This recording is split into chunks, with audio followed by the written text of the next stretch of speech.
Hey everybody, my name is Ed Trevors. My pronouns are he, him, and his.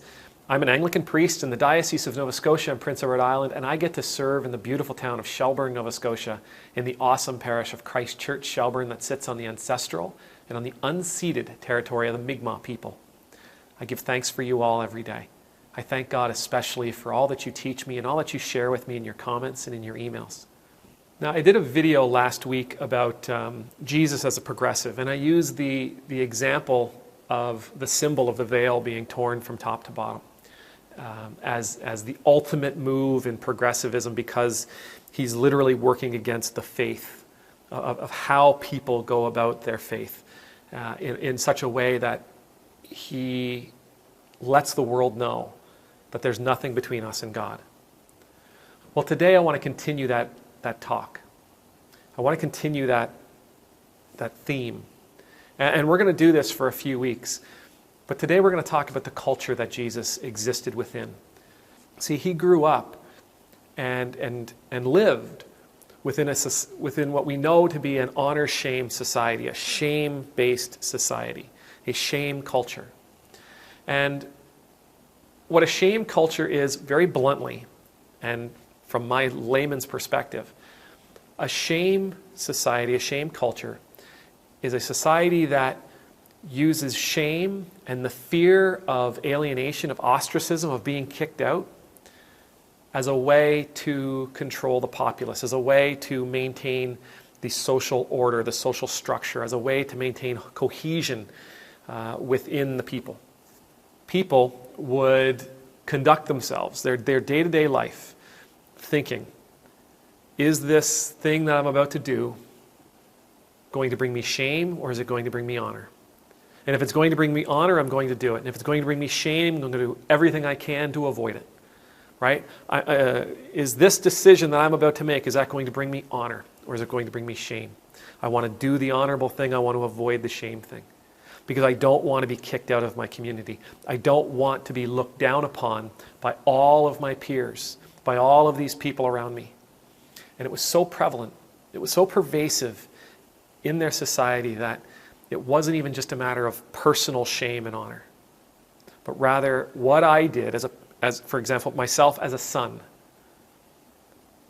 If I brought myself honor, I brought my family honor. If I brought myself shame, I brought my family shame. This is where Jesus was. And yet, he launched a ministry focusing on sharing a gospel of love, of unconditional and perfect love, of redemption. A gospel that said God loves you no matter how much shame you carry. God will take all that away. That God loves you regardless of how much honor you have.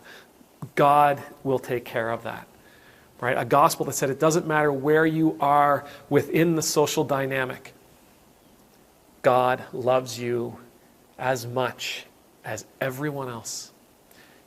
You are not dirty. You are not to be despised. You are my precious child. The gospel that Jesus shared was absolutely countercultural to the place he lived.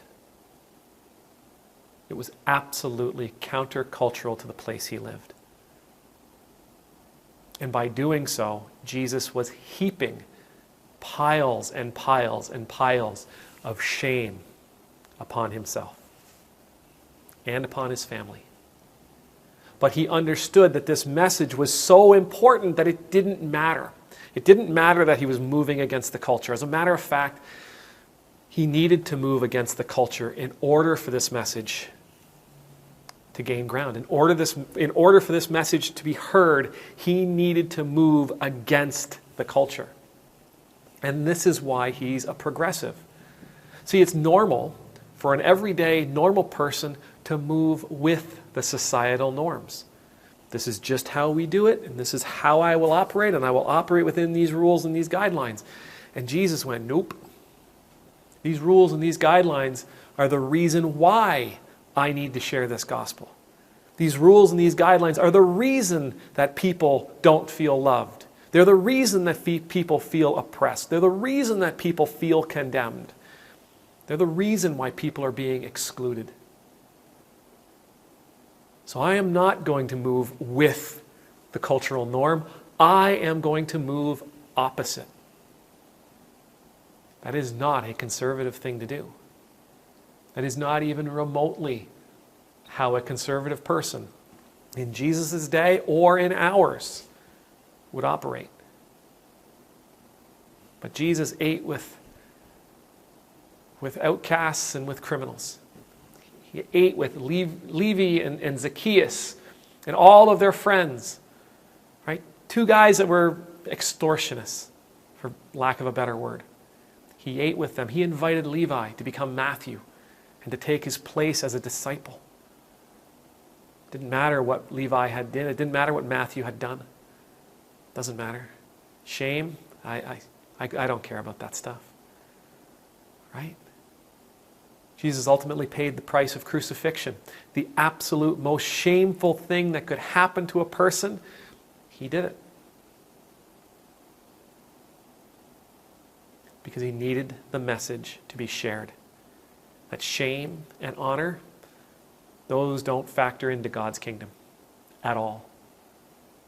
Now, we here in North America, we here in the West, we don't exist in a shame-based society. It sometimes feels like it, and I suspect there's still elements of it, but generally speaking, we exist in a society that is really based upon the individual. Right? It's a very individualistic society. A person gets what they deserve. The more a person works, the more they have. This, you all probably love this little nugget. God helps those who help themselves. By the way, that's not in the Bible anywhere. That's the kind of society we live in. We also live in a society that places a great deal of emphasis on guilt and innocence. Right? We don't ever want to be guilty of something. We want to maintain our innocence. We want to make sure that we don't do the wrong thing that we're going to get punished for. We know what happens. We know how people look at people that are guilty. Right? We know how our world looks at people who are guilty. It's not a pleasant picture. So how would Jesus, how would he as a progressive, how would he exist within our culture? Within a culture of individualism and within a culture of guilt and innocence? How would he operate within that? What do you think? I mean, if we are followers of Jesus, if we say we're followers of Jesus, then in our world we should be acting counterculturally.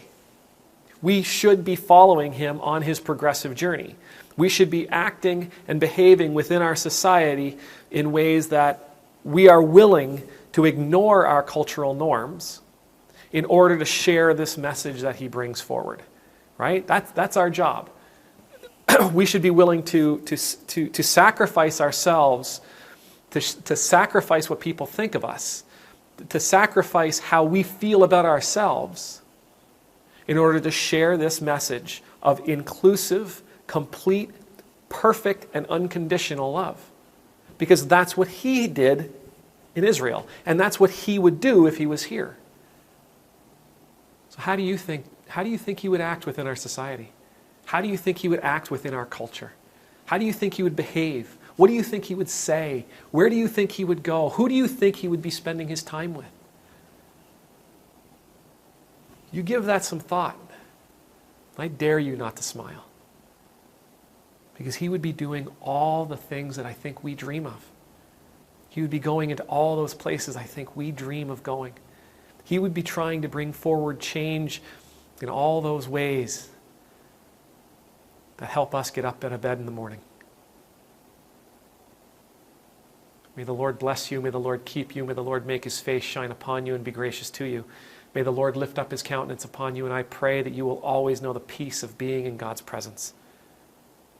And I pray that you and I, we'd be willing to go where he would go in our world today. Amen.